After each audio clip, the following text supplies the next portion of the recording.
তুমি চলে আসছো, দরজা খোলো, কমপক্ষে কথা বলো, কি কারণে তুমি কবরের মধ্যে চলে গেলা? আবার উলঙ্গ অবস্থায় তোমাকে কবর জগতের মধ্যে আমরা পাইলাম।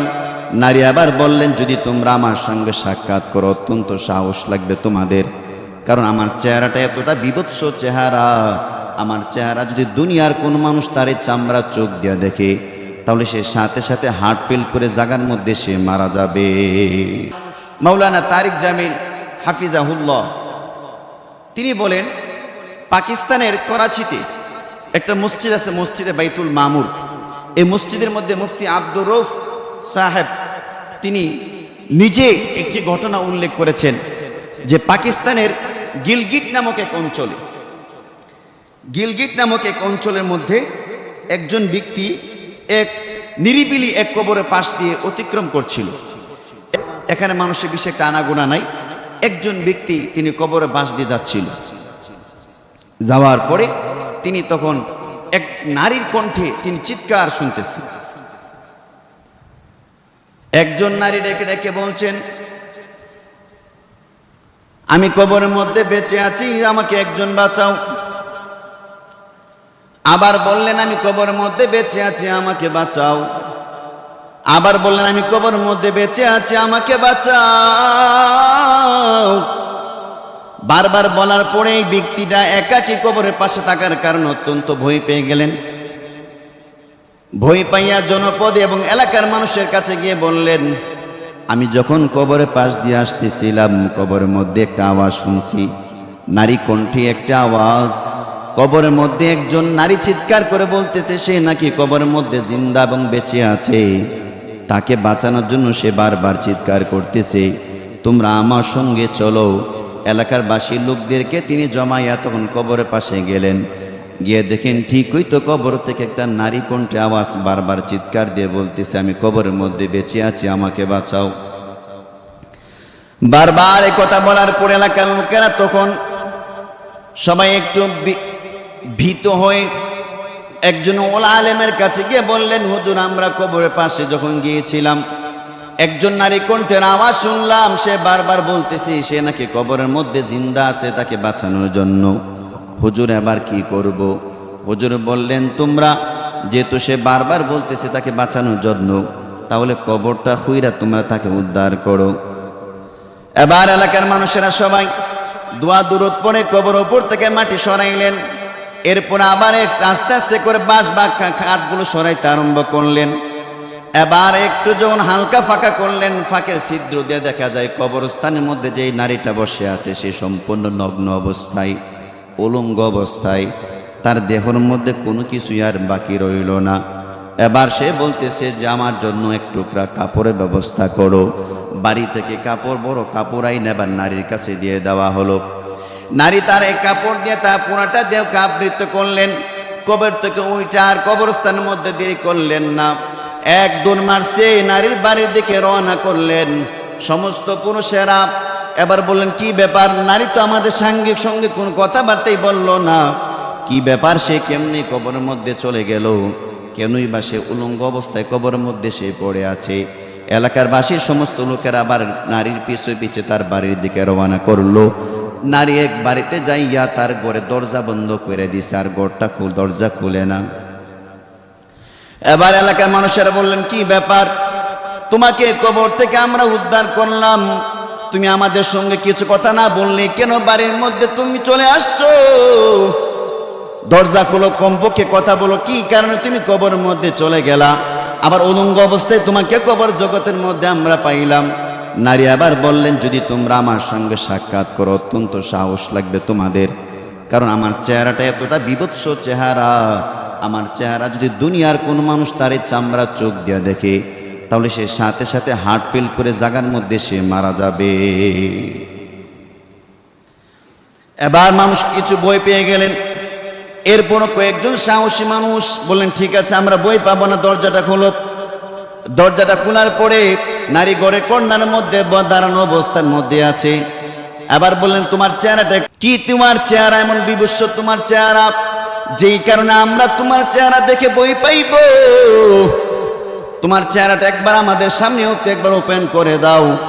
এবার নারী তার এই দেহ থেকে তার মাথার উপর থেকে বড় কাপড়টা ছিল, কাপড়টাকে সে মাথার উপর থেকে সরাইতে আরম্ভ করলেন। শুধু মাথার তালুটা দেখা গেছে, দেখা গেল মাথার উপরে কোনো চুল নাই, একটাও চুল নাই। চুল তো থাকবে দূরের কথা, চুলের নিচে যে চামড়া থেকে চামড়া পর্যন্ত আর মাথার মধ্যে রইল না। সমস্ত রক্ত এবং রগগুলো বারবার স্পষ্টভাবে দেখা যাচ্ছে যে এই মাথার মধ্যে থেকে রক্ত। তোমার মাথা কেন এমন ভাবে হইছে গো? তুমি দুনিয়ার জমিনের মধ্যে কি এমন অপরাধ করছো যার কেন তোমার মাথার মধ্যে কোনো চুল রইল না, মাথার চুলের নিচে চামড়া পর্যন্ত আর অবশিষ্ট রইল না? নারী আবার বললেন, দুনিয়ার জমিনের মধ্যে আমি যখন বেঁচে ছিলাম আমার মাথার মধ্যে লম্বা কেশ বা চুল ছিল। আমার এই চুলগুলোকে আমি অত্যন্ত এগুলোকে সাজগোজ করে এলাকার অনেক পুরুষের সামনে আমার চুলগুলোকে আমি দেখিয়েছি। এমনকি বহু পুরুষ আমার চুল দেখে দেখে তারা আকর্ষিত হয়েছে, আকৃষ্ট হয়েছে। এই জন্য আল্লাহ তাআলা আমার মধ্যে, আমার কবরের মধ্যে আল্লাহ তাআলা ফেরেশতা প্রেরণ করলেন। ফেরেশতা আয়েশা বলছে, নারী দুনিয়ার জমিনের মধ্যে যেহেতু তুমি এই চুল দিয়া যেহেতু অনেক পুরুষকে তুমি আকৃষ্ট করেছো, এই জন্য তোমার চুলগুলোকে একটা একটা টেনে টেনে খুলে ফেলা হবে। চুলের নিচে যে চামড়া আছে চামড়াগুলো পর্যন্ত আজকে অবশিষ্ট রাখবো না। নাউযুবিল্লাহ বলেন। এবার মুখের মধ্যে কাপড় দিয়া নারীটা ডাইকা রাখছে। এবার বলল, তোমার চেহারাটা আমাদেরকে একটু দেখাও। নারী এবার তার মুখ থেকে যখন কাপড়টা সরাইলেন, এবার তার আশ্চর্যান্বিত হয়ে গেলেন। দেখা গেল ঠোঁট নাই, একটা ঠোঁটও নাই, ঠোঁটটা পরিপূর্ণভাবে কাটা, শুধু দাঁত এবং দাঁতের মাড়িগুলো দেখা যায়। এবার ডেকে ডেকে বললেন, কি ব্যাপার, তোমার সঙ্গে এমন কেন আচরণ করা হয়েছে? ঠোঁট নাই, শুধু দাঁত দেখা যায়, দাঁতের মাড়িগুলো শুধু অবশিষ্ট আছে। এবার নারী বলল, আমি দুনিয়ার জমিনের মধ্যে আমি লিপস্টিক আমি আমার ঠোঁটের মধ্যে আমি মেখে মেখে আমি যখন পুরুষের সামনে যাইতাম, আমার ঠোঁটগুলোকে আঁকা বাঁকা করে আমি পুরুষের সামনে কথা বলতাম। অনেক সময় আমি কথাগুলো এভাবে, অনেক সময় দেখবেন নারীরা অত্যন্ত রং ঢং করে কথা বলে, যার কারণে পুরুষটা তার প্রতি আকৃষ্ট হয়ে যায়। কথা কন না কেন? নারী অত্যন্ত রং ঢঙে কথা বলে। নারী বলতেছে, আমি আমার ঠোঁটের মধ্যে লিপস্টিক মেখে মেখে দুনিয়ার অনেক পুরুষকে আমার দিকে আমি আকৃষ্ট করেছিলাম, যার কারণে আমার ঠোঁটগুলোকে পরিপূর্ণভাবে কেটে দেওয়া হয়েছে। এই যে আমার ঠোঁটের উপর অংশ থেকে রক্ত টপ টপায়ে পড়তেছে। এবার বলল, তোমার সঙ্গে আর কি এমন খারাপ ব্যবহার করা হয়েছে? এবার নারী বলল, আমার হাতের আঙ্গুলের দিকে একবার তাকাও। হাতের আঙ্গুলের দিকে তাকাইলো, দেখলো নখ নাই। পায়ের আঙ্গুলের দিকে তাকাইলো, দেখলো পায়ের আঙ্গুলের মধ্যে কোনো নখ নাই। নখের নিচে রক্ত পড়তেছে, গোশতগুলো একেবারে নষ্ট হয়ে গেছে। এবার তারা বলল, তোমার সঙ্গে নখের ব্যাপার কেমন এমন দুরাচার করা হলো? নারী আবার বলতেছে, আমি আমার নখগুলোকে অত্যন্ত সুন্দর করে বিউটিফাই করে নেল পালিশ দিয়ে অনেক পুরুষের সঙ্গে আমি ওঠা বসা করতাম, অনেক পুরুষের সাথে আমি চলাফেরা করতাম। আমার হাতের আঙ্গুলগুলো দেখে অনেক পুরুষরা আমার প্রতি তারা আকর্ষণ তৈরি হয়ে যাইত। আমার পায়ের নখগুলো দেখে দেখে অনেক নারী আমার দিকে আকৃষ্ট হয়ে যাইত। এই জন্য আমার আজকে আমার হাতের নখগুলোকে পরিপূর্ণভাবে খুলে দেওয়া হয়েছে। হাতের নিচের রক্ত, হাতের নখগুলো খোলার কেন অত্যন্ত যন্ত্রণাদায়ক এবং শাস্তিকে আমাকে পোহাইতে হয়েছে। পায়ের নখগুলো আমার থেকে সরে ফেলার কারণে আমাকে অনেক কষ্ট পাইতে হয়েছে। এই তিনটা আযাবের বিবরণ নারী দেওয়ার পরে নারীটার কথা বলতে পারলেন না। জায়গা এই নারীটা তখন মাটির মধ্যে পড়ে গেছেন। তার আত্মীয় স্বজনরা তার কাছে এসে এসে এবার তার জন্য শুধু মায়া কান্না করতে পারলো, আর কিছুই করতে পারলো না। সবাই তাকে আবার এই বেহুশ অবস্থায় আগের জায়গাতে কবরের মধ্যেই তাকে রাখা দিয়ে আসছে।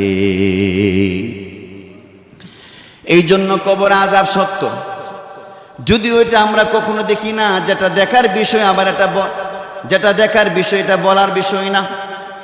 যে বান্দা কবরের মধ্যে গেছে সে বুঝছে একমাত্র কবর আযাব কি পরিমাণ যন্ত্রণাদায়ক। এই জন্যই তো শুধু এই একটা ঘটনার মধ্যে শুধু দুনিয়াটা জমিনটা ক্ষান্ত নয়, অনেক শত শত ঘটনা আমরা আমাদের জীবনের মধ্যে শুনেছি কবর আযাবের বাস্তব নমুনা, যেটাকে আমার আল্লাহ পাক রব্বুল আলামিন এমন কিছু ঘটনা শুধুমাত্র দেখান আপনার আমার দিল যাতে করে শুধু দুনিয়ামুখী না হয়ে আখিরাতমুখী হয়ে যায়। আমাদের দিল যাতে দুনিয়ার দিকে খালি ঝুঁকে না থাকে, দুনিয়া দুনিয়া করে করে যেন সারাদিন রাত যেন আমরা না কাটাই, আখিরাতের দিকে যেন আমরা একটু ঝুঁকি। এই জন্য মাঝে মাঝে ঘটনাগুলো আল্লাহ তাআলা আমাদেরকে দেখান। যদি খালি মনে করে এমন কিছু আশ্চর্যজনক কিছু ঘটনা, এমন ভয়াবহ পরিণতির কিছু ঘটনা আমাদেরকে না দেখাইতেন, মানুষ তো একেবারে দুনিয়া করে করে নগদ যেটা পাইছে এটার প্রতি এতটা দাবিত হইতো। আল্লাহ যে একজন আছেন, নবী যে একজন আছেন, জান্নাত জাহান্নাম যে চিরসত্যের বিষয়, এগুলোর প্রতি কখনোই মানুষের ভ্রুক্ষেপ করতো না।